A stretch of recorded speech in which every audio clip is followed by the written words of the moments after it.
Everybody talks about YellowJackets like it's a puzzle. Who did what? Who survives? What really happened out there? Those are all good questions.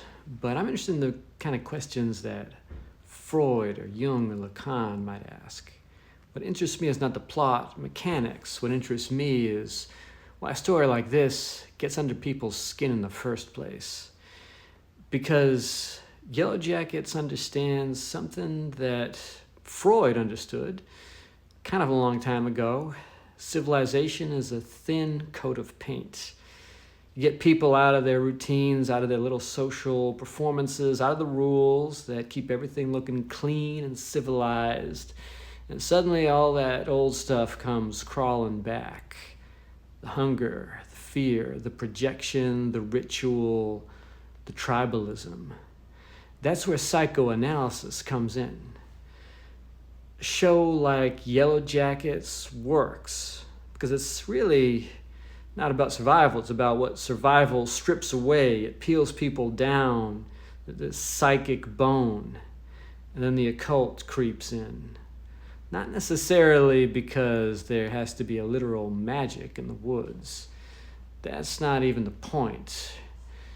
The point is that trauma itself feels occult. It feels cursed. It's symbolic. It's something that happened that can't be explained in the plain daylight language. That's why people start reaching for signs, for rituals, for stories, for something bigger than random suffering. Because the human mind hates chaos. It would rather invent a demon than sit alone with meaninglessness. And that is where dark storytelling begins.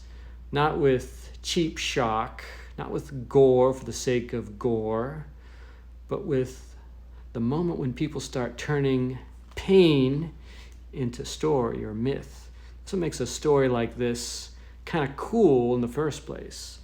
The wilderness, the Yellow Jacket, is not just a place. It's not just bad weather. It's a place where the civilized self starts cracking open, where the shadow stops being theoretical, where the parts of the human nature we like to keep hidden start demanding a religion of their own. Jung would have a field day with this, Lacan too, because once people start losing the structures that hold them together, they don't just become authentic. That's the self-help lie. No, they become symbolic. They become possessed by fear, desire, memory, group fantasy. They start living inside stories because stories are easier to survive than raw terror. And that's why YellowJackets lands. Not because it's edgy, not because it's shocking.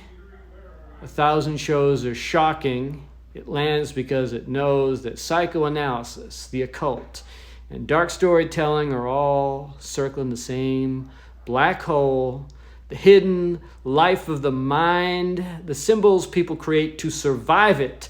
And the darkness modern culture keeps pretending it has outgrown. It hasn't. That darkness is still here. It just wears better clothes. And that's why a story like YellowJackets matters.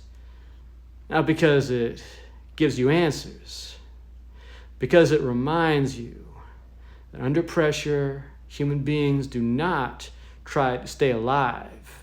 They try to make a myth out of what's killing them.